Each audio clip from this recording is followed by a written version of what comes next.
यूँ तो देश में हर साल, हर महीने कुछ न कुछ त्योहार मनते हैं। 2 राष्ट्रीय त्योहार भी हैं। लेकिन एक दिन जो है साल में आता है जो बच्चों का त्योहार होता है, छात्रों का त्योहार होता है, छात्राओं का त्योहार होता है और वो होता है यूपीएससी जो सबसे बड़ा परीक्षा होती है, सबसे बड़ी परीक्षा होती है उसके रिज़ल्ट का दिन। और आज एक तरीके से जब हम मुखर्जी नगर आए हैं तो हमको वो त्योहार समझ में आ रहा है कि यहाँ कुछ है ऐसा। और हमारे साथ विकास दिव्य कीर्ति सर हैं, क्योंकि यूपीएससी का रिजल्ट आया है और इस रिजल्ट में कुछ ऐसी चीज़ें हैं जिसको जानना समझना बड़ा ज़रूरी है। तो हम विकास सर के पास चले आए और फॉर्चुनेट इन्होंने टाइम दिया। सर जो रिज़ल्ट आया यूपीएससी का, उस रिज़ल्ट को आप किस तरीके से देखते हैं? और दूसरी चीज़ कि जिस पे आपका विशेष जोर रहता है, हिंदी माध्यम के बच्चे, उनके लिहाज से इस बार का रिज़ल्ट कैसा रहा? हम लोग करीब 23-24 साल से हिंदी माध्यम में काम कर रहे हैं और इंग्लिश में हमने अभी 2 साल पहले शुरू किया काम करोल बाग में। तो इंग्लिश के रिज़ल्ट तो हम अगले साल से दिखा पाएंगे क्योंकि अब बच्चे एग्ज़ाम देना शुरू करेंगे और हमें उम्मीद है कि हम वहाँ भी परचम लहराएंगे समय के साथ।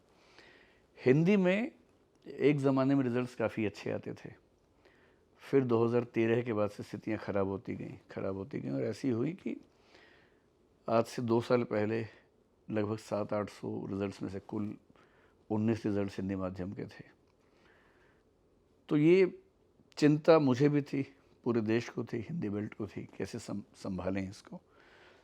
तो हमने 2 साल पहले एक बहुत पुरज़ोर कोशिश की इस मामले में। 2 कोशिशें की, मैं आपको बताऊंगा। पिछले साल रिज़ल्ट 24 तक पहुंचा था। इस साल हमने अपने आप से एक वायदा किया था कि इसको 50 तक लेके जाएं और मैंने पिछले 6 महीने में कई जगह ये बात कही कि हम 50 की कोशिश कर रहे हैं और मुझे कहने में बहुत खुशी है कि इस साल हमारे यहाँ से हिंदी मीडियम से 54 बच्चों का सिलेक्शन हुआ है जो पूरी तरह से हिंदी मीडियम के बच्चे हैं। 54 बच्चे? जी, 54। वो एक ही संस्थान से या पूरे हिंदी मीडियम से? मतलब आपके संस्थान से हैं या फिर? ये 54 वो हैं जो हमारे साथ मेंटरशिप में थे, दृष्टि में ही। ऐसा हो सकता है कि इनमें से किसी बच्चे ने कोई कोर्स किसी और से पहले कर रखा हो, लेकिन मेंटरशिप जो हमारा मेन प्रोजेक्ट है रिज़ल्ट सुधारने का, उसमें ये बच्चे रहे हैं हमारे साथ। और 2-3 को छोड़ दूँ इनमें से तो बाकी सब वो हैं जो 24x7 यानी कि रात दिन हमारे साथ रह के मेहनत करने वाले बच्चे हैं। और हमने पिछले 1 साल में इनके साथ, मतलब जितनी मेहनत उन बच्चों ने की उतनी हमारी टीम ने भी मेहनत की साथ में। ये वो बच्चे हैं। मेरे ख्याल से हिंदी माध्यम में अगर होंगे तो शायद 2-4 लोग और होंगे जो हमारे यहाँ नहीं रहे होंगे। तो अगर 54 यहाँ से हैं तो आप मान सकते हैं कि 55 से 60 के बीच में कुल रिज़ल्ट हिंदी माध्यम का इस साल रहा होगा। तब तो आज तो खूब मिठाई चली होगी। आज तो जितनी मिठाई मैं साल में खाता हूँ उतनी एक दिन में खा ली। कैसे क्या रहा? बच्चे जब आपके पास रिजल्ट आया हाँ तो बच्चों का रिएक्शन क्या था? आपके पास बहुत सारे बच्चे मिलने आए होंगे। हाँ, मैं उस समय क्लास ले रहा था। मेरी अभी क्लासेस चल रही हैं, लंबी क्लासेस चल रही हैं आजकल। तो रिज़ल्ट आने के करीब आधे घंटे बाद क्लास के अंदर ही कुछ बच्चे जो सफल हुए थे आए। पहले एक बच्ची आई, वो काफ़ी बुरे दौर से गुजर रही थी पिछले 2 साल से। MBBS है, वो डॉक्टर है। उसे एक तरह से ज़बरदस्ती हम लोगों ने ये कह के कि एग्ज़ाम देना है दिलवाया था इस बार। फिर खूब मेहनत की उसके साथ। उसे भरोसा कम था लेकिन हमें था कि सिलेक्शन होगा। सिलेक्शन उसका हो गया। पहले वो आई क्लास के अंदर ही, तो बहुत सारे बच्चे थे, उसने बात भी की बच्चों से। फिर 5-6 बच्चे वहाँ आसपास थे तो वो सब आ गए, वो सब भी क्लास के अंदर आए। क्लास में बहुत सारे बच्चे से उन सबसे बात की। फिर मैंने क्लास थोड़ा जल्दी छोड़ दी। फिर अपने ऑफिस आया तो यहाँ भी 8-10 बच्चे आए मिलने के लिए। कई बच्चे दिल्ली के बाहर हैं, अब वो अगले 2-4 दिन में आएंगे, मिलेंगे सब बच्चे। तो आज पूरे कोचिंग में खूब मिठाइयाँ आ रही हैं, बच्चे खुश हैं। और ये बड़ा दिन है ना उनके लिए, मतलब। नहीं, हमारे जितने सेंटर्स हैं उन सब पे कल मिठाई बंटने वाली है। जो बच्चों को, हम हर साल जब रिज़ल्ट अच्छा होता है तो सब बच्चों से शेयर करते हैं, तो कल मिठाई का दिन है। अच्छा, तो सर जैसे जब आप कईयों से 1 to 1 भी मिले होंगे, आपको पता होगा कि कई बहुत वैसे बैकग्राउंड से भी आते होंगे जो बहुत संपन्न नहीं रहे होंगे। छोटे छोटे कमरों में दिल्ली का ये मुखर्जी नगर है या फिर करोल बाग है, इन सब जगहों पे जहाँ तैयारी करते हैं। तो अभी आप जब उनसे बात कर रहे होंगे तो उनकी आप मनोदशा को समझ पा रहे होंगे। कोई ऐसा बच्चा जिसको आपको लगता है कि ये बहुत स्पेशल बच्चा था? मतलब दिव्या एक लड़की है जो पिछले साल काफ़ी लोकप्रिय हुई वो हरियाणा से है, कमज़ोर स्थितियाँ उसने देखी हैं, बहुत मुश्किल हालात देखे हैं। उसकी उम्र बहुत कम है, आज वो शायद 23 साल की है। पिछले साल जब उसका पहली बार सिलेक्शन हुआ, उसके घर में ये कि उसके पिताजी नहीं हैं तो उसकी मम्मी हैं, वो अकेली उनकी बेटी है। तो उन हालात में रह के तैयारी करना बड़ा मुश्किल होता है, और उसने पहले ही अटेम्प्ट में पिछली बार IPS का पद हासिल किया, और इस साल सेकेंड अटेम्प्ट में वो 23 की उम्र में IAS बन गई है। जिसका मतलब है कि शायद आज से 35 साल बाद देश की कैबिनेट सेक्रेटरी या किसी राज्य की चीफ सेक्रेटरी वो होगी, अगर उसका मतलब वर्क अपने हिसाब से ठीक रहता है। तो ऐसे बच्चे जो इतने स्ट्रगल के बैकग्राउंड से आते हैं, जब वो सफल होते हैं तो देख के अच्छा लगता है। और ऐसे बहुत सारे बच्चे हैं जो दिल्ली आके पढ़ना चाहते हैं, नहीं पढ़ पाते। 2 साल पहले कोविड के दौर में हमने एक स्कीम शुरू की थी हिंदी माध्यम की स्थिति बेहतर करने के लिए, अस्मिता उसको हम कहते हैं। क्या है सर ये? उसका नाम भी अस्मिता, भाषाई अस्मिता के रूप में रखा था हमने। अच्छा। पूरे भारत के हिंदी माध्यम के वो बच्चे जो कम से कम एक बार प्रीलिम्स निकाल चुके हैं IAS का या स्टेट PCS का, वो एलिजिबल होते हैं। हम उनका टेस्ट लेते हैं, रिगरस टेस्ट लेते हैं, फिर सिलेक्ट करते हैं। पहले बैच में हमने 30 बच्चे सिलेक्ट किए, दूसरा बैच अभी कुछ दिन पहले आया, उसमें भी 30 बच्चे सिलेक्ट किए। ये 60 बच्चे वो हैं जिनका दिल्ली में रहने का, खाने का, पढ़ने का सारा खर्चा हम उठाते हैं। कहीं से भी हो सकते हैं? कहीं से भी हो सकते हैं, उनकी सारी क्लासेस फ्री होती हैं, उनकी मेंटरशिप फ्री होती है। और मुझे खुशी है कि जो हमारा पहला बैच 30 बच्चों का था और दूसरा भी शुरू ही हुआ, उसमें से पहले बैच में से करीब 30 में से 5-6 बच्चे इस पर सिलेक्ट हो गए हैं, और दूसरे बैच से भी 1-2 बच्चे हैं, तो मेरे ख्याल 8 या 9 बच्चे उससे भी सिलेक्ट हुए हैं, जिनको पूरी तरह से हम दिल्ली में रख रहे थे। और आज के रिज़ल्ट के बाद हमें उम्मीद है कि ये योजना बड़ी कारगर होगी और हम संख्या बढ़ाएंगे। हमारी इच्छा है कि हिंदी बेल्ट के 100, 150, 200, 300 ऐसे बच्चे जो शानदार हैं मेहनत करने में, उन सबको हम अपने खर्चे पे दिल्ली में रखें, रात दिन मेहनत करें उनके साथ। इस साल 54 है, और मैंने अपनी टीम को टारगेट दिया है कि अगले साल कम से कम 75 और हो सके तो 100 सिलेक्शन हिंदी माध्यम से होने चाहिए। अगले साल हम अंग्रेज़ी माध्यम में भी अच्छी संख्या दे पाएंगे, क्योंकि हमारा अभी 1.5-2 साल ही हुए हैं, अब वो रिज़ल्ट्स आने शुरू होंगे। पर हिंदी में 100 बड़ी बात है, और मुझे उम्मीद है कि अगले साल जब आप मिलेंगे तो मैं इस बात पे कायम रहूँगा कि मैंने पिछले साल क्या बोला था। तो ये एक आपका मेंटरशिप प्रोग्राम अस्मिता, और आप मतलब हिंदी माध्यम के लिए आप काफ़ी मेहनत कर रहे हैं और आपको रिजल्ट भी दिख रहा है। आपने दिव्या का जिक्र किया ना सर, तो मुझको याद आ रहा है कि आज जब हम लिस्ट देख रहे हैं ना, तो टॉप 4 में जो है वो लड़कियां हैं, हाँ, और उसके बाद की भी लिस्ट में देखेंगे तो आपको लड़कियां बहुत टॉपर निकल रही हैं। लड़कियों के इस तरीके के रिजल्ट को आप कैसे देखते हैं? 2-3 बातें हो सकती हैं। एक तो संयोग हो सकता है, मतलब कभी कभी क्या होता है कि रैंडम चीज़ों को हम ज़बरदस्ती व्याख्या करने का प्रयास करते हैं। एक तो रैंडम भी हो सकता है, क्योंकि आमतौर पर 2 ही जेंडर्स के लोग एग्ज़ाम दे रहे हैं, मेल फीमेल हैं। कभी लड़का टॉप करता है, कभी लड़की करती है, तो हमेशा नियम की तलाश नहीं करनी चाहिए। लेकिन अगर हमें ढूंढनी ही हो वजह, 2 वजह में या 3 वजह सोच पाता हूँ। एक तो जनरली मैंने देखा है, गलतफहमी भी हो सकती है, पर मेरा अनुभव ये है कि हैंड राइटिंग के मामले में लड़कियां प्रायः औसत रूप से लड़कों से बेहतर साबित होती हैं। और क्योंकि इस एग्ज़ाम में लिखित परीक्षा की वेटेज बहुत ज़्यादा है, हो सकता है कि वो चीज़ उनको थोड़ा सा बेनिफिट देती है, और अगर 2-4 नंबर का बेनिफिट भी है तो वो 10-20 रैंक में, 30 रैंक में कन्वर्ट हो जाता है। दूसरा, मैंने देखा है अपने अनुभव में कि जिन लड़कियों को पढ़ने का मौका मिलता है लंबे समय तक, उनकी जनरली सीरियसनेस पढ़ाई के मामले में ज़्यादा होती है, क्योंकि बहुत सारी बच्चियों को अपने घरों से लड़ना पड़ता है कि हम ठीक से पढ़ना चाहते हैं। लड़कों के मामले में ये लड़ाई आमतौर पर नहीं होती है। पेरेंट्स चाहते हैं कि वो पढ़ें, वो भी चाहते हैं कि पढ़ें, तो बात आगे बनती है। तो लड़कियों के लिए इस परीक्षा की तैयारी करना, खुद को साबित करने का मामला ज़्यादा गहरा होता है। एक वजह ये हो सकती है। तीसरा, मेरा मानना है कि इंटरव्यू में UPSC में आरक्षण तो नहीं है लड़कियों के लिए, कई स्टेट PCS में है, UPSC में नहीं है। पर UPSC भी ध्यान रखती है कि उनके रिजल्ट में सभी वर्गों का रिप्रेजेंटेशन ठीक हो। मेरा अनुमान है कि UPSC की जो मीटिंग होती होगी उसमें ये बात होती होगी कि लड़कियों का अनुपात कम ना रहे, इस बात का ध्यान रखना है। तो हो सकता है कि इंटरव्यू में अंक देते समय थोड़ा सा ध्यान इस बात का रखा जाता हो कि उनका रिप्रेजेंटेशन कम ना हो। ये मेरा अनुमान है। इससे लड़कियों की मेहनत और उसका महत्व ज़रा भी कम नहीं होना चाहिए।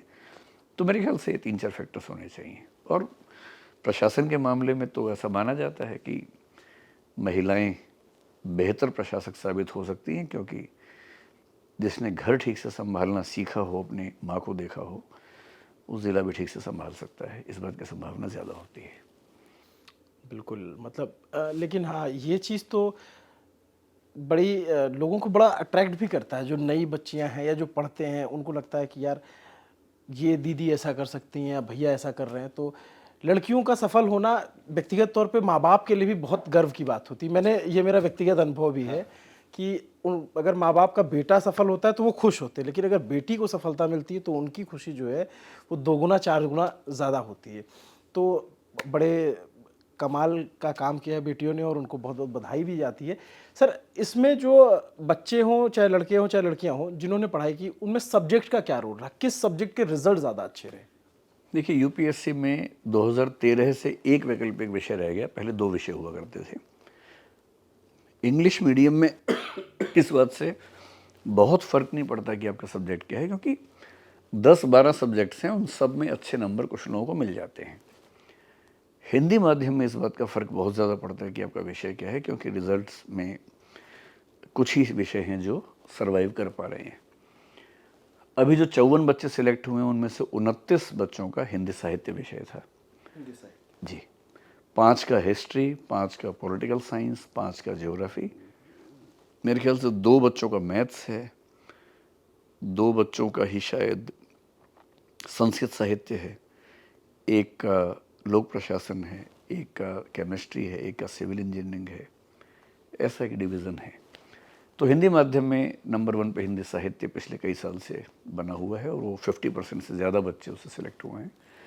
और नंबर 2 पे 3 विषय इस बार एकदम बराबर हैं, मतलब हिस्ट्री भी, ज्योग्राफी भी, पॉलिटिकल साइंस भी। ये 4 विषय कह सकते हैं कि हिंदी माध्यम में इस समय ठीक परफॉर्म कर रहे हैं। मतलब बच्चे अपने हिसाब से जो तैयारी कर रहे हैं वो अपना सब्जेक्ट चुन सकते हैं। लेकिन सर, एक चीज़ मैं समझना चाहता हूँ, मतलब एक बच्चा मैथिली साहित्य से भी इस बार है, मैथिली साहित्य। प्रॉपर आईएएस बना है, 89 रैंक पे है, प्रिंस नाम है उसका। अच्छा, ये मतलब कम लोग ये सब्जेक्ट लेते होंगे मैथिली हाँ, साहित्य, मैथिली तो मिथिला बहुत कम के लोग लेते हैं। जो लोग होंगे वही। वो बच्चा पहले आईपीएस था पिछली बार, इस बार वो आईएएस बन गया है। अरे वाह! तो सर, जैसे आपने कहा कि ऑप्शनल में सब्जेक्ट का हिंदी में ज़्यादा रोल होता है, इंग्लिश वाले बच्चों का सिलेक्शन अब भी हिंदी से ज़्यादा है और बाकी जो रीजनल लैंग्वेज में हो उनसे तो ज़्यादा है ही। तो ऐसा क्यों होता है कि इंग्लिश का सिलेक्शन ज़्यादा है और हिंदी का अभी भी बहुत प्रयासों के बावजूद, अब तो आपने बताया जैसे कि 10-15 साल 20 सालों में सबसे अच्छा रिजल्ट आया, लेकिन उसके बावजूद एक लंबा गैप है। तो ऐसा क्यों है, ये गैप क्यों है? मेन एग्ज़ाम देने वाले जो बच्चे होते हैं, मान लीजिए उनकी संख्या 15,000 है, उन 15,000 में से लगभग 14,000 इंग्लिश मीडियम के ही होते हैं। इसलिए जो अनुपात मेंस में है, लगभग वो अनुपात फाइनल इंटरव्यू के बाद भी दिखता है। हमने जो कोशिश की है वो ये कि जो बच्चे मेंस हिंदी माध्यम से दे रहे हैं, उन पर ताकत लगाएं। पर क्योंकि मेन एग्ज़ाम देने में ही अनुपात कितना अंतर है, तो ये तो कर नहीं सकते कि इंटरव्यू के बाद रिवर्स हो जाएगा। हमने इस बार एक और कोशिश करनी शुरू की है कि प्रीलिम्स के लेवल पर जो हिंदी मीडियम के बच्चे हैं, उन पर हम मेंटरशिप में बहुत ताकत लगा रहे हैं। देखिए, अगर आप समझना चाहें, मुख्य परीक्षा में अगर 15,000 बच्चे बैठते हैं, तो लगभग उनमें से आप मान के चलें कि 2,500 से 3,000 का सिलेक्शन होता है मेंस में, यानी 19-20% का होता है। मेंटरशिप में हिंदी माध्यम के जो बच्चे हमारे पास थे, जो हमारे साथ बैठते थे, उनमें से 90% का सिलेक्शन हुआ है, 90% का हुआ है। उन 90 में से इंटरव्यू के बाद भी करीब 35 का हो गया, जो कि आमतौर पर 1/3 के आसपास होता है। हमारा उससे थोड़ा बेहतर है इस बार। हमने ये महसूस किया कि अगर हम पूरी ताकत लगाएं तो हिंदी माध्यम में भी मुख्य परीक्षा देने वाले 100 बच्चों में से करीब 35 का फाइनल सिलेक्शन करवा सकते हैं, जो 1/3 से ऊपर है। जबकि यूपीएससी में मेंस देने वालों में से 20% और फिर उनमें से 40%, यानी कि 8% का फाइनल सिलेक्शन होता है। तो जो मेंस देगा उसमें से 8% फाइनली सिलेक्ट होंगे। हमने मेंटरशिप में मेंस देने वालों में से करीब 35% के सिलेक्शन की रेट इस बार हासिल की है, जो कि एक मेरे ख्याल से बड़ी उपलब्धि है। अगर प्रीलिम्स में ज़्यादा बच्चे पास हो गए और मेंस में यही रेशो बना रहा, तो ये संख्या निस्संदेह 100 के आसपास जानी चाहिए। और मैं जो आपसे कह रहा हूँ कि हम 75-100 की कोशिश कर रहे हैं, उसी ग्राउंड पे कह रहा हूँ ये प्रीलिम्स आज से 4 दिन बाद 28 मई को होने वाला है। इस बार हमने प्रीलिम्स के लिए बहुत ताकत लगाई है। उम्मीद कर रहे हैं कि हमारे यहाँ से करीब 400-500 बच्चे प्रीलिम्स कर लें, उनमें से 300 हमें मेंटरशिप के लिए ठीक से मिल जाएं। हम उन 300 में से 100 बच्चों का फाइनल सिलेक्शन करवा दें, इतनी ताकत हम रखते हैं। मतलब वो आप कह रहे हैं कि रेशियो तभी बढ़ेगा जब प्रीलिम्स में ही अच्छा होगा, शुरुआती जो पहला स्टेप अगर अच्छा होगा तभी जो है चीज़ें आगे बेहतर होंगी। सर जैसे एक चीज़ मैं समझ पा रहा हूँ, जो ज़्यादातर बच्चे टॉपर्स निकल रहे हैं उनसे हम बात कर रहे हैं या उन तक पहुँच रहे हैं, तो उनका कहना है कि हमने दिल्ली में यहाँ से इस संस्थान से पढ़ाई की, इस कोचिंग इस इंस्टीट्यूट से पढ़ाई की। जो बाकी देश के बच्चे हैं जो तैयारी करते हैं यूपीएससी की, तो क्या दिल्ली उनको आना ही पड़ेगा पढ़ाई के लिए, या फिर उनके लिए उनके जगहों पे भी वैकल्पिक व्यवस्थाएं हो सकती हैं, या वहाँ पे भी उस तरीके की फैसिलिटीज़ मिल सकती है? देखिए, एक तरीका तो कोविड के बाद से है कि ऑनलाइन पढ़ाई कर लें हम लोग। जी। ऑनलाइन पढ़ाई से मेरा ख्याल है कि ये राहत तो मिल जाती है कि हमें क्लासेस उपलब्ध हो जाती हैं, लेकिन सिविल सेवा की तैयारी केवल क्लासेस से हो पाई बहुत आसान नहीं है। ये बहुत रेयर कोई व्यक्ति ऐसा होगा जो केवल क्लासेस की बदौलत खुद बहुत मेहनत करके रास्ता बना लेगा। बना सकते हैं, बहुत आसान नहीं है। हमने तो ये कोशिश की है कि जो बच्चे दिल्ली नहीं आ सकते, तो हमारे जो बाकी केंद्र हैं, जयपुर है, इलाहाबाद है, हमने मेंटरशिप का सिस्टम वहाँ भी शुरू कर दिया है। हम अभी लखनऊ, इंदौर ये सब सेंटर्स पे जा रहे हैं, वहाँ भी शुरू करेंगे। और हमने ये भी कोशिश की है कि हमारे सेंटर्स के जो बच्चे दिल्ली नहीं आ सकते, अस्मिता योजना के तहत हम उनको ले आएँ, ताकि उनको ये चिंता ना करनी पड़े कि खर्चा कैसे करेंगे, रहेंगे कैसे। अगर उनमें दम है, अच्छा लिख सकते हैं, तो हम कोशिश करके उनको अस्मिता में ले ही आते हैं। और फिर लेकिन हाँ, जो सुविधाएं दिल्ली में हैं, जो हम भी देते हैं, हम वो सारी सुविधाएं जयपुर में, इलाहाबाद में, आगे चल के लखनऊ, इंदौर में देने के लिए प्रतिबद्ध हैं। और मेरे ख्याल से हम अगले 3-4 महीने में वो सिस्टम्स डेवलप कर लेंगे।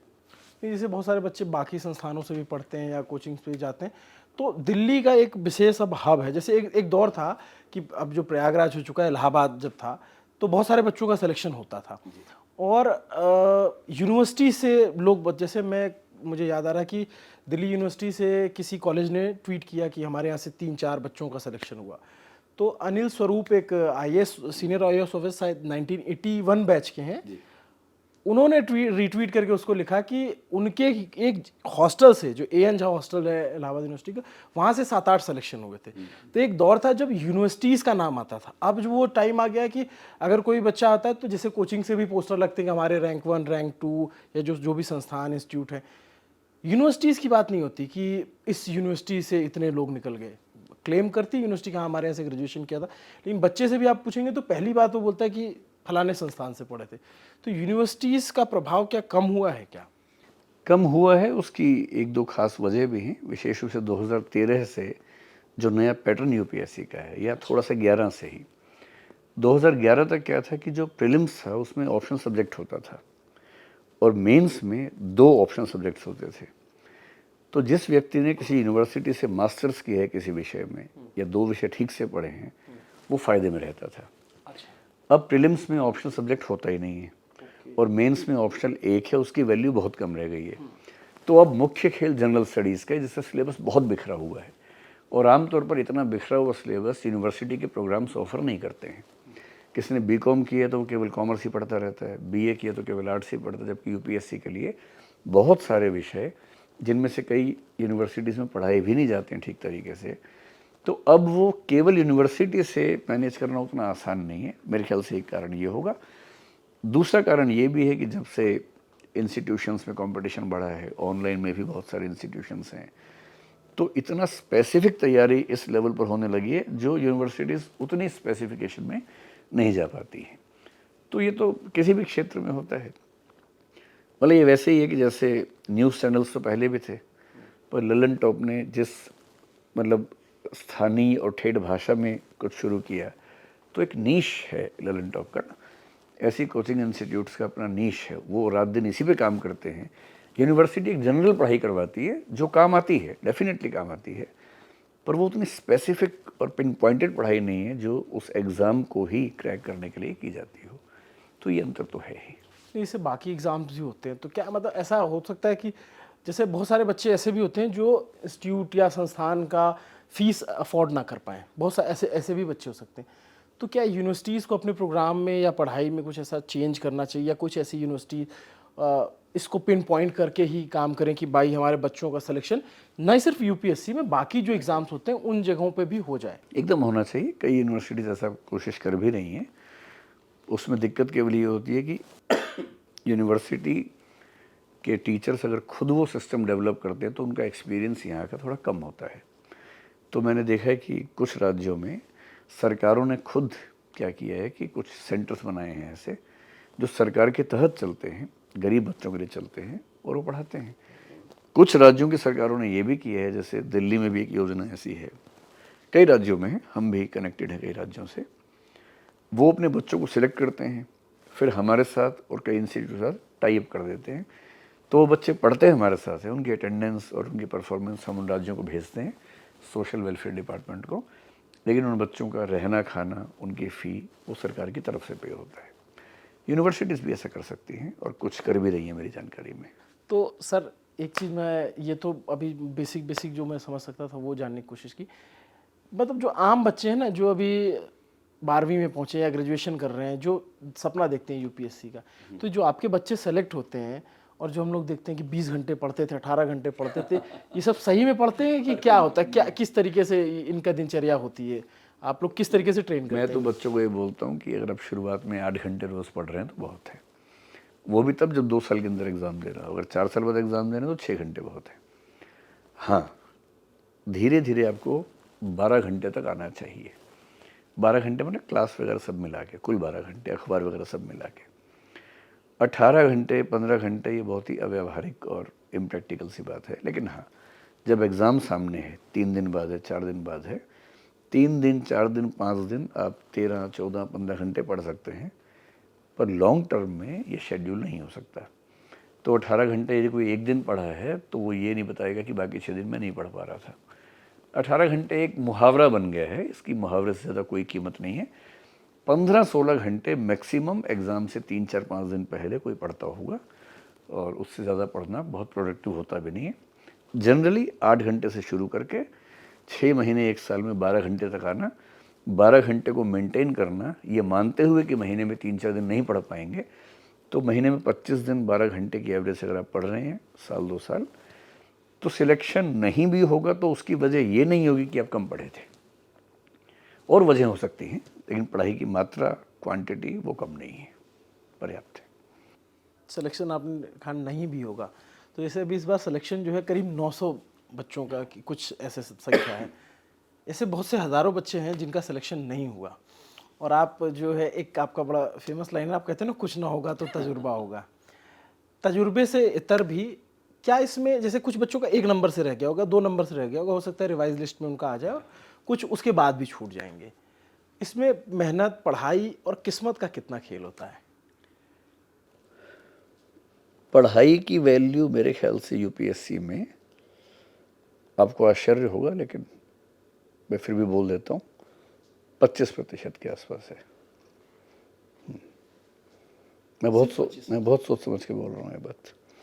प्रीलिम्स के बाद की बात मैं कर रहा हूँ, प्रीलिम्स में थोड़ा सा वैल्यू रहती है, मैं प्रीलिम्स के बाद की बात कर रहा हूँ। लक की भूमिका 25% मान लीजिए, 50% भूमिका है अभ्यास की, आंसर राइटिंग प्रैक्टिस की, स्ट्रेटेजी की, कितना पढ़ना है, कितना नहीं पढ़ना है, कम सोर्सेज से पढ़कर कैसे मैनेज कर लेना है किसी भी क्वेश्चन को, आंसर को प्रेजेंट करते समय ऐसा क्या करना है कि परीक्षक को कम से कम मेहनत करनी पड़े, राइटिंग स्पीड कितनी है, हैंड राइटिंग आपकी कैसी है, डायग्राम्स आप कितने अच्छे बना लेते हैं, क्वेश्चन को ब्रेक करने के स्किल, क्वेश्चन के पार्ट्स को ब्रेक करके उन सबको ठीक से जस्टिफाई करने के स्किल्स कितनी हैं।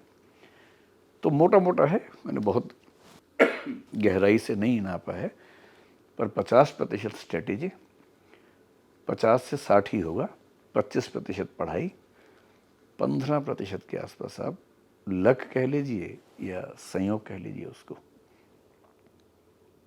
कुछ कुछ ऐसा बनेगा। एक सर मैं थोड़ा सा ये सवाल पूछना चाहता हूँ आपसे कि जो बच्चे जैसे जिनका नहीं हुआ, जो भी बहुत निराश होंगे, अगर आप उनको कुछ मैसेज देना चाहें। देखिए, जिनका 1, 2, 3, 4, 5 नंबर से नहीं हुआ, उनको तो मैसेज ये है कि शायद सेकंड लिस्ट में हो ही जाएगा, तनाव ना लें। और यदि 10-20 नंबर से भी नहीं हुआ तो इसका मतलब अब बहुत नज़दीक हैं सफलता के, इस बार नहीं तो अगली बार हो जाएगा, ये मानकर चलें। आईएएस नहीं हुआ तो पीसीएस के बहुत सारे ऑप्शंस होते हैं हर स्टेट में। अपने राज्य का पीसीएस का एग्ज़ाम दें, और आईएएस का जो यहाँ तक पहुँच गया है इंटरव्यू के बाद तक, तो पीसीएस में जनरली उसे सफ़र होने की संभावना बहुत प्रबल होती है, वो हो जाएगा। अटेम्प्ट्स और भी होंगे ही, उनका इस्तेमाल करें। और ईश्वर ना करे कि अगर नहीं ही होता है तो आजकल यूपीएससी ये भी करती है कि जिन बच्चों का इंटरव्यू तक जाते हैं उनकी लिस्ट वो तैयार करके कई प्राइवेट और सरकारी एम्प्लॉयर्स को भेजती है ताकि वो उनकी नियुक्ति कर सकें। और फिर भी अगर किसी वजह से ना हो तो किसी एक क्षेत्र में 1-2 साल मेहनत कर लें, तो मैं दावे से कह रहा हूँ कि इतनी तैयारी करने के बाद अब जिस भी फील्ड में जाएंगे वहाँ कमाल कर देंगे, जिस लेवल पे ये बच्चे होते हैं इंटरव्यू के समय में। एकेडमिक्स में अगर उन्होंने मास्टर्स किया, एकेडमिक्स में जाएं, लॉ किया है, जुडिशरी में जाएं या लीगल प्रैक्टिस में, लिटिगेशन में जाएं, जहाँ भी जाएंगे इस नॉलेज का इस्तेमाल करके वो उस फील्ड के बाकी लोगों से बहुत बेहतर साबित हो जाएंगे। बिल्कुल सर, एक सवाल और मतलब मेरे मन में बेसिक सा है कि जो ये लिस्ट आई है इसमें से कितने लोग आईपीएस बनेंगे, कितने आईएएस बनेंगे, और बाकी सर्विसेज क्या क्या होती है, किस में जाते हैं? इस बार जो सीटें थी, आईएएस की 180 सीटें हैं, आईपीएस की 200 हैं, फिक्स हैं पिछले कुछ सालों से। आईएफएस की सीट्स आमतौर पे 20-30 के आसपास होती हैं, फॉरेन सर्विस की। अच्छा। फिर आईआरएस की सीट्स वो हर साल अलग अलग लिस्ट आती है, वो लिस्ट आएगी सरकार की तरफ से, डीओपीटी की तरफ से, उसके हिसाब से एलोकेशन सर्विसेज का होता है। आपका रैंक क्या है और आपकी प्रेफरेंसेस क्या हैं, उस मैट्रिक्स के बेस पे आपको सर्विस मिलती है। जैसे मान लीजिए आपका रैंक 10वां है, फर्स्ट प्रेफरेंस आपकी आईएएस है, तो आईएएस की सीटें इतनी हैं ही तो आप आईएएस बन गए। रैंक आपका मान लीजिए 10 है पर आपकी फर्स्ट प्रेफरेंस आईपीएस है, तो आप आईपीएस बन जाएंगे, तो आईएएस वाली सीट एक नीचे किसी को मिल जाएगी। ज़्यादातर लोग तो आईएएस बनना चाहते हैं। जनरली 90% से ज़्यादा लोग आईएएस ही बनना चाहते हैं फर्स्ट प्रेफरेंस में। कुछ बच्चे नहीं बनना चाहते, जैसे इस बार एक बच्चे का मुझे आइडिया है, शायद उसका 38वां रैंक है, उसकी एक ही प्रेफरेंस थी आईएफएस, फॉरेन सर्विस, मिल गई फॉरेन सर्विस चला गया, मतलब चला जाएगा उसमें। ऐसे भी होते हैं। अच्छा। तो 100 में से 90 के आसपास की फर्स्ट प्रेफरेंस आईएएस होती है, 6-7 की आईपीएस, 3 के आसपास की आईएफएस। मोटा मोटा अनुमान है, मुझे एग्जैक्ट तो नहीं बता सकता। उसके बाद फिर आईआरएस है, आईआरटीएस है, रेलवे की 3-4 सर्विसेज हैं, आरपीएफ होता है, डानिप्स होता है, civil account service, defence account service है, तो ऑडिट अकाउंट सर्विस है। ऐसे लगभग 22-23 सर्विसेज होती है इस एग्ज़ाम के थ्रू। एक बहुत ज़रूरी सा सवाल है मेरे दिमाग में, और वो अक्सर जो है सोशल मीडिया पे विमर्श का विषय बनता है। जब सफलता होती है ना तो उसके बहुत सारे हाथ आते हैं। हाँ, आज जैसे मैं देख रहा था जो टॉपर हैं इशिता, उनके कम से कम नहीं तो 50 ट्विटर अकाउंट बन गए। हाँ, ट्वीट करके thank you sir, I did it, और अपनी वो इशिता की फ़ोटो लगा करके, और मतलब ओन कर रहे हैं वो लोग कि एक तो उनका होता है कि फॉलोअर्स बढ़ा लेना है, ऐसे सोशल मीडिया पे भी ऐसे लोग करते हैं।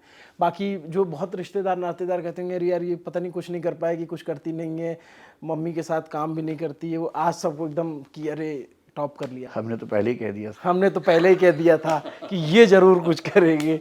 हमने तो मतलब जैसे वो नहीं है कि मीम भी बनते हैं कि जैसे कोई बच्चा थोड़ा हेल्दी हो गया तो बोले कि देखो खा खा के मोटा हो गया है और कुछ कर नहीं रहा है, और जब वो हो जाए बताओ देखो बेचारे को इतना टाइम ही नहीं मिला, वो खाता था और दिन भर कुर्सी पे बैठ के पढ़ता रहता था और उसका रिजल्ट आ गया। तो वो बातें होती हैं, लेकिन एक जो विमर्श शुरू होता है वो होता है आरक्षण को लेकर के। जब भी रिजल्ट आता है ना तो कुछ ना कुछ नाम ऐसे होते हैं जिनको ला करके ये कहा जाता है, खास करके जब वो टीना डाबी का हुआ था तो उस समय बहुत ये चला कि इनके, और फिर निकालते हैं कि इनके फैमिली ये है, इनके मदर ये हैं, इनकी दीदी ये हैं और इनको आरक्षण मिला ये वो। थोड़ा सा इस कॉन्सेप्ट को थोड़ा सा क्लियर कर दीजिए कि जो टॉप करते हैं या फिर जिनका सिलेक्शन होता है उसमें आरक्षण की कितनी भूमिका होती है और आरक्षण होना कितना ज़रूरी है, या फिर जो ये कहते हैं कि नहीं होना चाहिए उनके आर्ग्यू में कितना दम है। लंबा प्रश्न हो जाएगा लेकिन मैं एक बेसिक बात समझा दूं, अगर किसी व्यक्ति का रैंक 1 भी है, अगर उसने एससी से भरा फॉर्म और उसने इस अटेम्प्ट या किसी भी अटेम्प्ट में एससी होने का लाभ नहीं उठाया है किसी भी स्टेज पर, तो वो जनरल माना जाता है। जहाँ तक टीना डाबी का प्रश्न है या किसी और टॉपर का प्रश्न है, उस केस में अक्सर क्या होता है कि प्रीलिम्स में जैसे मान लीजिए कि 1 नंबर जनरल कट ऑफ से कम था, ठीक है, वहाँ उनको एससी होने का फ़ायदा मिला तो प्रीलिम्स हो गया। मेंस उन्होंने खुद निकाला, इंटरव्यू किया और पूरे भारत में पहला रैंक भी हासिल किया। तो पहला रैंक हासिल करने में आरक्षण काम नहीं कर रहा है, वो पहला रैंक ही है। मुख्य परीक्षा और इंटरव्यू में पूरे देश में एक भी व्यक्ति टीना से बेहतर नहीं था उस साल। प्रीलिम्स में उनका पास होने में आधा नंबर शायद ऐसा था, 1 नंबर था, जो भी था वो उनको ग्रेस मिला। अब क्योंकि प्रीलिम्स में ग्रेस मिल गया तो पहले रैंक के बाद भी उनकी कैटेगरी वही मानी जाएगी जिस कैटेगरी से उनको वो बेनिफिट मिला है। अगर मान लीजिए कि उनको प्रीलिम्स में वो बेनिफिट ना मिलता, क्योंकि अटेम्प्ट पहला था उनका, ना प्रीलिम्स में फ़ायदा लिया, ना मेंस में, ना इंटरव्यू में, तो जनरल में ट्रीट होती वो इर्रेस्पेक्टिव ऑफ द फैक्ट कि उनकी कैटेगरी से रिजर्वेशन का बेनिफिट बनता था। तो यूपीएससी का सिंपल नियम है, आप एससी हों, एसटी हों, ओबीसी हों, अगर आपने किसी भी अटेम्प्ट में किसी भी स्टेज पर आरक्षण का लाभ नहीं लिया है तो आप जनरल हैं। क्योंकि ये वर्टिकल रिजर्वेशन है। वर्टिकल का मतलब आप अपनी कैटेगरी से जंप करके जनरल हो जाएंगे। हॉरिजॉन्टल में ऐसा नहीं होता है। हॉरिजॉन्टल में आमतौर पे कौन सा होता है, जो ये पीडब्ल्यूबीडी वाला है, जो फिजिकल चैलेंज लोग हैं उनका होता है, महिलाओं का होता है। ये महिलाओं का यूपीएससी में नहीं, पीसीएस में होता है। तो ये हॉरिजॉन्टल है। इसका मतलब है कि ये उछल के कैटेगरी क्रॉस नहीं करेंगे अपनी। लेकिन एससी, एसटी, ओबीसी में और ईडब्ल्यूएस में आप जंप करके जनरल में कन्वर्ट हो सकते हैं, बशर्ते आपने किसी भी अटेम्प्ट में उस आरक्षण का लाभ किसी भी स्टेज पर ना लिया हो। ये बहुत कॉम्प्लेक्स है, मैंने बहुत संक्षेप में बताया। हाँ, मतलब इस पर थोड़ा सा 2 घंटे बात हो मोटा-मोटी ये सकती है। समझ में आया कि नहीं, मैंने उस आपका वीडियो भी देखा है, वो आरक्षण वाला जो, इसका जिक्र नहीं है, लेकिन थोड़ा सा कॉन्सेप्ट क्लियर करता है वो आरक्षण को लेकर के। लेकिन मतलब जितना मैं समझ पा रहा हूँ, जितना दर्शक समझ पाएगा, कि अगर उसने प्री में उसको उसका लाभ मिला है आरक्षण का, तो वो उसी कैटेगरी में आएगा। लेकिन इसका ये मतलब नहीं कि उसने टॉप कर लिया उसकी वजह से। टीना डाबी पूरे भारत में सबसे ज़्यादा अंक लेके टॉप करके आई थी। उसको आरक्षित वर्ग में रखने की अकेली वजह थी कि प्रीलिम्स में शायद 1 या आधे नंबर की ग्रेस उसको मिली थी। ये ज़रूर है कि वो जनरल में होती तो प्रीलिम्स पास ना होता, लेकिन प्रीलिम्स होने के बाद मेंस और इंटरव्यू में उसका स्कोर पूरे देश में सबसे ज़्यादा था। गलतफहमी बहुत है इन बातों को लेकर, और अच्छा है आपके बहाने बात स्पष्ट हो हाँ, गई। इसलिए मेरे भी दिमाग में था ना, क्योंकि अभी आज तो ठीक है, आज रिजल्ट आया है, फिर कल से जो है ना, आप हिंदुस्तान के उसमें जाति है और वो कहीं ना कहीं से आती है, तो वो कुछ लोग होंगे जो निकाल करके शुरू कर देंगे। जाति के बारे में सबसे अच्छी कहावत है, जाति वो है जो जाति नहीं है, जाति नहीं, वो जाएगी नहीं आराम से। और एक रश्मि रथी में भी है, जाति जाति रटते, मैं क्या जानूं जाति मेरी जाति मेरे भुजदंड। तो उसमें जैसे आपने बताया कि टीना डाबी का उस कैटेगरी में आया क्योंकि आधे नंबर से रहा, लेकिन ओवरऑल उनका नंबर वो आधा था, 1 था, मुझे एग्जैक्ट जो भी ध्यान नहीं है, नंबर लेकिन था। हाँ ऐसा लेकिन फिर उसके बाद जो है, खैर वो तो उसके लिए आपका वीडियो देखना चाहिए कि जो आरक्षण पे बहस है कि आरक्षण क्रीमी लेयर और ये वो एक अलग बहस वो है अलग पूरी की बहस है। ये चीज़ थोड़ी मुझे क्लियर करनी थी और आपने मतलब बता दिया, तो बाकी लोगों को भी समझ में आ जाएगा कि ये इसका कितना रोल होता है। एक वंशानुगत की बात होती है, उसका वो लंबी बहस है उसको, कि जो जिनके पिता को आरक्षण मिल गया तो उनके बेटे को क्यों मिल रहा है। इस मामले में मैं भी लगभग इस राय को रखता हूँ कि आरक्षण अगर किसी को मिला है और वो क्लास 1 ऑफिसर बन गया है तो उसकी अगली पीढ़ी को ना मिले, ताकि वही आरक्षण का फ़ायदा ज़्यादा परिवारों तक जाए, ज़्यादा वंचित वर्गों तक जाए। तो मैं मोटे तौर पर इस बात से सहमत हूँ कि क्रीमी लेयर की धारणा जो अभी सिर्फ ओबीसी में है, वो एससी एसटी पर भी लागू हो। सुप्रीम कोर्ट ने 1-2 फैसलों में लागू की थी वो प्रमोशन के मामले में। इस पर एक कोई आयोग हो जो स्टडी करे ठीक से और उसके बाद कुछ सही राय दे, क्योंकि आरक्षण इसलिए नहीं है कि कुछ परिवार बार बार फ़ायदा उठाएं। आरक्षण इसलिए है कि समाज का जो वंचित समुदाय है उसको ठीक से इतने फ़ायदे मिलें कि वो मुख्य धारा में आ जाए।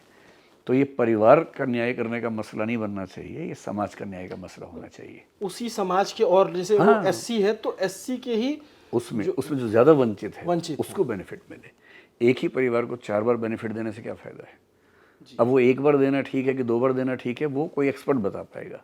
मेरा जनरल ओपिनियन है कि क्लास 1 में 1 बार काफ़ी होना चाहिए, शायद 2 बार राय बने एक आयोग की, पर जो भी हो सीमा हो, ताकि उसी समुदाय में जिसको नहीं मिल रहा अब तक, जो बहुत पीछे रह गया, ये तो आईएएस बन गया, इसकी एक पीढ़ी को और मिल गया, ये तो अपने समुदाय से बहुत आगे निकल गया, तो उस समुदाय के बाकी लोग, उनका भी तो ध्यान रखना है।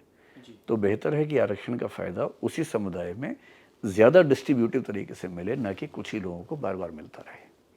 तो इसका मतलब कुल ये भी है कि जिनको जो जनरल कैटेगरी में है, जिनको लगता है कि इनके पिता को मिला था, इनको भी मिला है, और उनको लगता है कि मेरा हक मार लिया, ऐसा उनका नहीं होता है। दुख तो किसी को हो सकता है, लेकिन जनरल कैटेगरी में भी अब मेरे ख्याल से 80-90% लोग ऐसे हैं जो ईडब्ल्यूएस में कन्वर्ट हो चुके हैं। तो अब बहुत कम लोग ऐसे हैं जिनको किसी आरक्षण का लाभ नहीं मिलता, उनकी संख्या बहुत कम रह गई है। सिर्फ वो जिनके पेरेंट्स सरकारी नौकरी में हैं या किसी ऑर्गेनाइज्ड सेक्टर में हैं, अच्छी सैलरी है या प्रॉपर्टी उनके पास है जो रजिस्टर्ड प्रॉपर्टी है, मुझे नहीं लगता कि पूरे देश में 5% से ज़्यादा ऐसे लोग होंगे जो ईडब्ल्यूएस में नहीं आते हैं। पर ईडब्ल्यूएस में आएंगे या एससी एसटी ओबीसी किसी एक में आएंगे, तो अब दोनों में नहीं आ सकते फिलहाल, जो सुप्रीम कोर्ट का निर्णय है उसके हिसाब से। हालांकि रिव्यू पिटिशन इस पर चल रही है अभी। तो अब ये है कि जो जिस समुदाय को ये खराब लगता था, उसमें से अधिकांश लोग आर्थिक आरक्षण में आ चुके हैं, तो अब उतना खराब शायद नहीं लगता होगा, क्योंकि लगभग उनको भी कुछ बेनिफिट मिल गया है। नहीं, ठीक बात है। और मतलब मैं वो चीज़ क्लियर कर रहा था जो आपने समझाया मुझे, कि अगर किसी को पीढ़ीगत मिल जाता है आरक्षण, तो वो दूसरे समुदाय का हक नहीं मार रहा है, बल्कि अपने ही समुदाय का जो वंचित वर्ग है उसके उसके हक में का जा रहा है उसके ये 2 डिबेट्स हैं। सॉरी, ये 2 डिबेट्स हैं। एक डिबेट तो ये कि आरक्षण देना ही अपने आप में हमारा हक मारना है, वो तो एक दूसरी लेवल की डिबेट हो गई, जिस पर हम लंबी बहस कर सकते हैं। मेरी व्यक्तिगत राय है कि आरक्षण समाज के बराबर करने का एक बहुत पवित्र उपाय है, शर्त है कि उसका इस्तेमाल ठीक तरीके से किया जाए, और हमारे देश में कई मामलों में आरक्षण का प्रयोग ठीक तरीके से नहीं होता है, ये बात भी रेखांकित करना ज़रूरी है। दूसरा, डिबेट का दूसरा स्तर ये है कि मान लीजिए कि एससी कैटेगरी के पास 15% आरक्षण है, एसटी के पास 7.5 है, ओबीसी के पास 27% है। अब यदि कोई ऐसा व्यक्ति एससी कैटेगरी में आरक्षण का फ़ायदा लेके आईएएस बना, जो पहले से आपको लगता है कि बहुत सफल है, तो वो सीट अगर उसको न भी मिलती तो भी एससी वर्ग के ही किसी और व्यक्ति को मिलती, वो जनरल को ना मिलती। तो ये जो आप कहना चाह रहे हैं वो ठीक है, पर वो डिबेट का एक दूसरा लेवल है, 2 लेवल्स की डिबेट चलती है, तो दूसरी डिबेट में ये बात सही है आपकी। अच्छा, एक सर आखिरी और कंफ्यूजन क्लियर कर दी, काडर या आईपीएस आईएएस सिलेक्शन में इसका कुछ रोल होता है आरक्षण का? हाँ, इसका रोल होता है। अच्छा, क्या होता है? बहुत सरल भाषा में समझिए कि जैसे काडर मिलता है आईएएस और आईपीएस में, क्योंकि ऑल इंडिया सर्विसेज हैं। ऑल इंडिया सर्विस का मतलब है कि सेंटर सिलेक्शन करेगा, सेंटर ट्रेनिंग देगा, लेकिन स्टेट में आप सर्व करेंगे, तो उसको ऑल इंडिया बोलते हैं। अब इसमें होता ये है, मतलब एक भारतीय वन सेवा भी है, फॉरेस्ट सर्विस भी ऑल इंडिया है, पर वो यूपीएससी की मतलब सिविल सर्विस में नहीं होती, अलग से एग्ज़ाम होता है उसका। इस एग्ज़ाम में 2 सर्विसेज हैं। जैसे मान लीजिए कि उत्तर प्रदेश की बात करते हैं, इस साल एज्यूम करते हैं कि वहाँ 10 सीटें हैं आईएएस की, तो पहली बात 10 में से 1/3 सीटें इनसाइडर की होंगी, 2/3 आउटसाइडर की होंगी। तो हम 10 में से एज्यूम कर लेंगे 3 सीटें हैं जो उत्तर प्रदेश के लोगों को होम कार्डर मिलेगा, 7 पे बाहर के लोग आएंगे।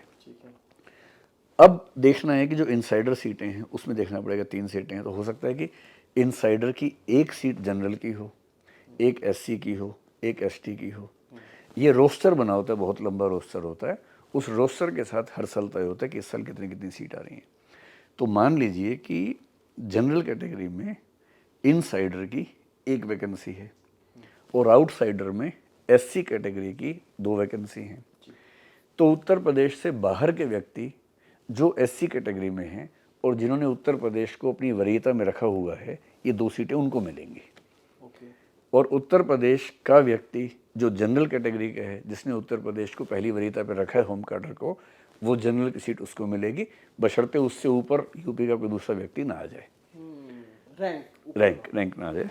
तो ये कार्डर जो है ना, ये इसमें किस्मत की भूमिका ज़्यादा होती है और इसमें तर्कों की भूमिका कम है। मतलब ऐसा हो सकता है कि आपने बहुत अच्छा रैंक हासिल किया, पहले रैंक पे भी ऐसा हो सकता है। जैसे मान लीजिए पहला रैंक जिसका है इस बार, वो बिहार से शायद हैं, मान लीजिए कि वो बिहार से हैं, जनरल कैटेगरी से हैं, उन्होंने बिहार को फर्स्ट प्रेफरेंस रखा भी हुआ अपने कार्डर सिलेक्शन में, लेकिन अगर बिहार में इनसाइडर में जनरल की सीट आई ही नहीं तो उनको नहीं मिलेगा। ओ, मतलब इसमें भी पक्का नहीं है फर्स्ट रैंक पे भी पक्का नहीं है कि आपको होम कार्डर मिल जाएगा। हाँ, और हो सकता है कि 50वें रैंक पे मिल जाए, क्योंकि आप 50वें रैंक पे है और ओबीसी और की आपके सीट है। राज्य में इनसाइडर की एक सीट आपकी कैटेगरी में है इस साल, हाँ। और 50 से ऊपर आपके राज्य का कोई व्यक्ति नहीं आया पहले 49 में। आप अपने स्टेट के हाईएस्ट रैंक पे हैं, इनसाइडर के लिए आपने अप्लाई किया होम स्टेट के लिए, और आपके स्टेट में इनसाइडर कोटे में एक सीट आपकी कैटेगरी की है उस साल, तो 50वें रैंक पे आपको होम सीट मिल जाए, हो सकता है और रैंक पहले परिणाम मिले, ये भी हो सकता है। ईडब्ल्यूएस के लिए भी होती है। ईडब्ल्यूएस में अभी कार्डर का रिजर्वेशन नहीं मिलता है, तो ईडब्ल्यूएस से कार्डर का फायदा नहीं मिलता है। कार्डर रिजर्वेशन एससी का है, एसटी का है, ओबीसी का है, ईडब्ल्यूएस का नहीं है।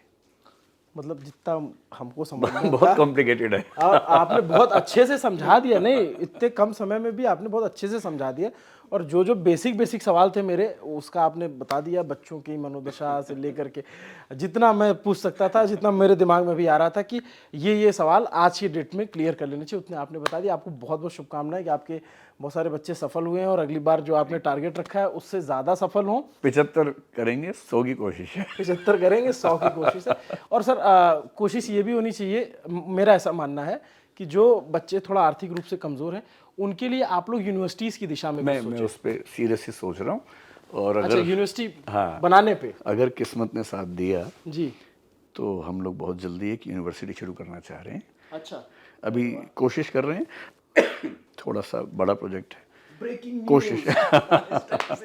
दिमाग में है, मतलब कोशिश कर रहे हैं, और मेरे मन में सपना है कि अगर ऐसा हुआ तो, सपना तो बहुत बड़ा है, बताऊंगा नहीं, लेकिन हाँ कुछ दिमाग मतलब में ये है। है कि कुछ इस तरीके की यूनिवर्सिटी से प्लान है। और केवल इस चीज़ के लिए नहीं, उसमें मैं भी अमेरिका गया था, सौरभ साथ में थे उस ट्रिप में, हम लोग एक सोशल मीडिया कॉन्फ्रेंस में गए हुए थे। कई यूनिवर्सिटीज़ देखी हमने वहाँ, इसीलिए देखी कि मेरे मन में वो सपना था। मेरा मन है यूनिवर्सिटी, एक तो ये कि मैं वहाँ बच्चों को सिविल सेवाओं की तैयारी के लिए पहले से इतना अच्छा माहौल दूँ कि उनको बहुत अलग से मेहनत ना करनी पड़े, लेकिन मेन ये है कि पढ़ने लिखने की संस्कृति, कि बच्चा ग्रेजुएशन करे तो फिर ग्रेजुएट बन के निकले, मजाक ना बन जाए। मतलब उससे बात करते हुए लगना चाहिए कि उसने 3 साल किताबों को और ज़िंदगी को ठीक से पढ़ा है। तो पढ़ाई लिखाई की संस्कृति, द कल्चर ऑफ एजुकेशन, ये डेवलप हो सके। ये सपना बहुत बड़ा है, मैं उसकी तुलना में बहुत छोटा हूँ, लेकिन कोशिश पूरी करूँगा। और एक तरह से मेरा जीवन का आखिरी बड़ा सपना होगा कि एक यूनिवर्सिटी ऐसी बना सकूं कि जाते समय सुकून रहे कि कुछ ठीक बना के जा रहा हूँ। पिछली बार आपने ये बात बोल दी थी जाते समय, तो फिर हमको जो है बड़ा सुनने को पड़ा था। तो आप ऐसा ऐसा मत कहा करिए, आपका सपना पूरा हो और उसके साथ बच्चों का, इस देश का सपना पूरा हो। एक लाइटर नोट पे एक सवाल, आखिरी सवाल के साथ ख़त्म करेंगे कि आपके बहुत सारे बच्चे इस साल सेलेक्ट हुए, पिछले साल भी हुए, और उम्मीद है, शुभकामनाएं हैं कि अगले साल भी सिलेक्ट होंगे। आने वाले 10, 15, 20 साल बाद आप अपने उन बच्चों को, जो प्रशासनिक अधिकारी होंगे, जो इस देश को एडमिनिस्ट्रेशन देंगे, उनके ज़रिए आप कैसे भारत की कल्पना करते हैं? मैंने अक्सर देखा है कि आईएएस के रैंक और आईएएस बनने के बाद काम करने की बेहतरी के रैंक में बहुत लिंक नहीं होता है। कई ऐसे आईएएस आईपीएस जिनका रैंक पीछे था पर वो शानदार ऑफिसर्स हुए। और बड़ी इंटरेस्टिंग बात है कि जो बच्चे गांव से आते हैं, ह्यूमैनिटीज़ से हैं या किसी मॉडेस्ट बैकग्राउंड से हैं, जिन्होंने गरीबी को देखा है अच्छे तरीके से, जनरली उनके अंदर अच्छा प्रशासक बनने की संभावना ज़्यादा होती है, क्योंकि उन्होंने समस्याओं को देखा होता है, झेला होता है। इसलिए जब मैं कहता हूँ कोई लड़की प्रशासक बनेगी तो संभावना मुझे ज़्यादा दिखती है, क्योंकि उसने ज़िंदगी को ज़्यादा मुश्किलों के साथ देखा होता है, आमतौर पर अपने घर और परिवार के बाहर के माहौल में। तो मुझे उम्मीद है कि जो बच्चे हमारे यहाँ से निकलते हैं एक अच्छी जीवन दृष्टि लेकर जाएं। हम दृष्टि में पढ़ते पढ़ाते हुए कोशिश करते हैं कि केवल फार्मूले याद ना करें, केवल सफल ना हो, बल्कि एक जीवन दृष्टि भी ठीक मिले उनको। हमारे सब टीचर्स प्रयास करते हैं, मैं भी करता हूँ। और अगर 100 में से 10 लोग भी ऐसे निकल जाएं जो अपने राज्य को, अपने ज़िले को एक बहुत बेहतर स्थान बना दें, तो उसमें थोड़ा बहुत योगदान तो हम अपना मान के खुश हो ही सकते हैं। तो आपको ये पूरी बातचीत कैसी लगी? हमने बहुत सारे मुद्दों पे बात कर ली, इधर से घूमते घूमते हमने आज से शुरू करके 20 साल के बाद तक ले जा कर के ख़त्म किया। देवकीर्ति सर ने बहुत अच्छे तरीके से सब कुछ बताया, मतलब हम जैसे लोगों को जिनको बहुत नहीं पता इसके बारे में, उनका भी बहुत सारा कॉन्सेप्ट क्लियर हो गया। उम्मीद करते हैं कि आप लोगों के भी बहुत सारे कॉन्सेप्ट क्लियर होंगे। जो सफल हुए हैं उनको शुभकामनाएं, जो असफल हुए हैं वो सर की बात को ध्यान रखें कि कुछ ना होगा तो तजुर्बा होगा, और जहाँ भी आप करेंगे तो अच्छा करेंगे। आपको ये पूरी बातचीत कैसी लगी कमेंट करके ज़रूर बताइए। मेरा नाम है अभिनव पांडे, मेरे साथ कैमरे के पीछे पंकज सैनी। शुक्रिया, देखते रहिए दी लल्लन टॉप।